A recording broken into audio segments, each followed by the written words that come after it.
Index medical अस्पताल इंदौर में corona और ब्लैक फंगस के मरीजों को दिया जा रहा है निशुल्क इलाज और निशुल्क दवाइयाँ। सुरक्षित वातावरण में 18 साल से ज्यादा की उम्र के लोगों के लिए वैक्सीनेशन है जारी। जघन्य हत्याकांड के मामले में पीड़ित परिवार से मुलाकात करने के लिए भीम आर्मी के राष्ट्रीय अध्यक्ष चंद्रशेखर आजाद नेमावर पहुंचे, जहां उन्होंने पीड़ित परिवार का हालचाल जाना। पिछले दिनों नेमावर में हुए जघन्य हत्याकांड को लेकर रोजाना अलग अलग पार्टियों और संगठनों द्वारा विरोध प्रदर्शन किया जा रहा है।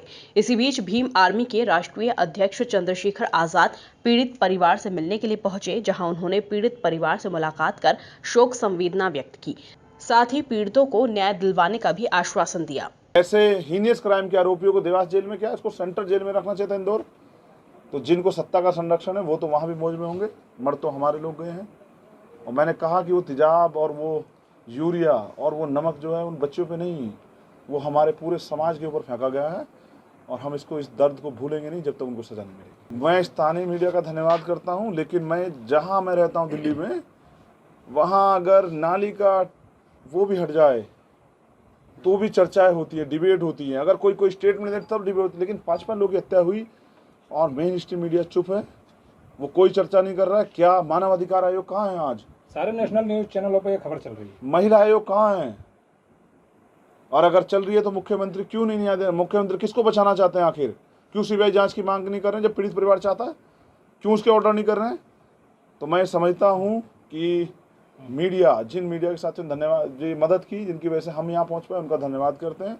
और जो मीडिया के लोग किसी दबाव में नहीं कर पा रहे, मैं उनसे भी कहता हूँ कि मीडिया की जिम्मेदारी है कि वो इन घटनाओं को जनता के पटल पर रखे और सरकारों से सवाल करे, जिससे कि न्याय सुनिश्चित हो सके। सर, आप उत्तर प्रदेश से बिलोंग करते हैं, तो उत्तर प्रदेश और मध्य प्रदेश में क्राइम क्या अंतर लगता है आपको दोनों प्रदेश में? नहीं, मुझे लग रहा है कि अयोग्य मुख्यमंत्री जहाँ भी होगा वहाँ तो क्राइम होगा ही। जहाँ ऐसी सरकार होगी जो इस क्राइम को क्राइम नहीं मान रही है, क्या मैं पूछना चाहता हूँ आपसे, मुख्यमंत्री क्या इस आदिवासी परिवार को कीड़े मकोड़े समझ रहे हैं जो उनके पास मिलने आने का समय नहीं है? वो शादियों में जाते हैं, ब्याहों में जाते हैं, एक मंत्री नहीं मिलने आता। एक मंत्री आज आया तो क्योंकि चंद्रशेखर आ रहा है तो मिलने आ गया, तो मिलने आके क्या करोगे? न्याय कौन देगा? तो मैं समझता हूँ कि मध्य प्रदेश में भी और उत्तर प्रदेश में भी और कहीं कोई और राजस्थान, कोई सा प्रदेश हो, अन्याय तो सब जगह हो रहा है। सर, आपके और पीड़ित परिवार के बीच 20 से 25 मिनट चर्चा हुई। क्या चर्चा में सामने आया और क्या आपको बताया गया? देखिए, बहुत कुछ सामने आया। मैं बहुत सारी बातें मीडिया के सामने नहीं कहता, अपराधी सतर्क हो जाएंगे। लेकिन हमने, हमारे लीडर्स लोग यहाँ बैठे, हमने उनसे इस बात में चर्चा की है और एक बड़ा आंदोलन जो है इस पर चलेगा। किसी भी कीमत पर हम अपराधियों को खुले नहीं घूमने देंगे। और मुख्यमंत्री अगर ये सोचते हो कि वो चैन से पड़ के सोएंगे और हम यहाँ रोएंगे खून के आंसू, तो नहीं, हम उनको भी चैन से नहीं सोने देंगे। हमारी लीडरशिप जो तय करेंगे आंदोलन, तो मुझसे भी जो उम्मीद करेंगे, अगर मुझे दोबारा बुलाएंगे तो मैं भी रहूँगा।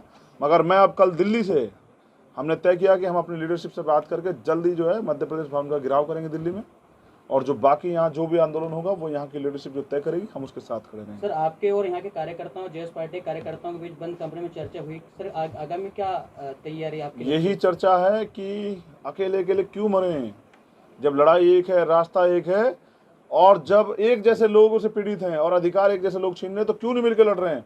और ये जो पीला गमछा आज आप देख रहे हैं, मैं तो हमेशा बहुजन एकता पे हुआ है, तो हम इस बात को आगे बढ़ाएंगे कि अब अपनी लड़ाई को हम मिलकर लड़ेंगे, ऐसे इकट्ठा होकर। मैंने तो वहाँ भी मुट्ठी बंद करवाई थी ऐसे कि हम एक हैं और हमें एकजुटता से इस सिस्टम से लड़ना पड़ेगा।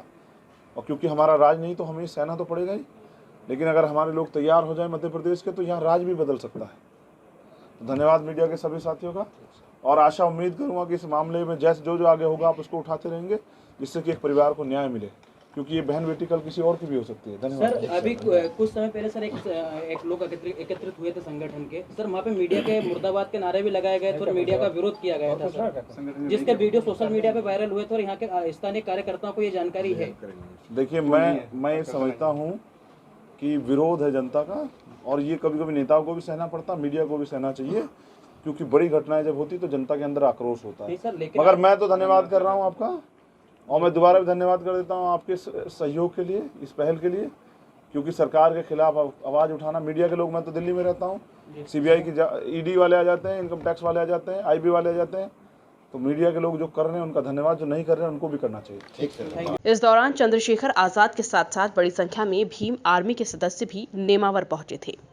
Bureau report, MP news, Khategaon.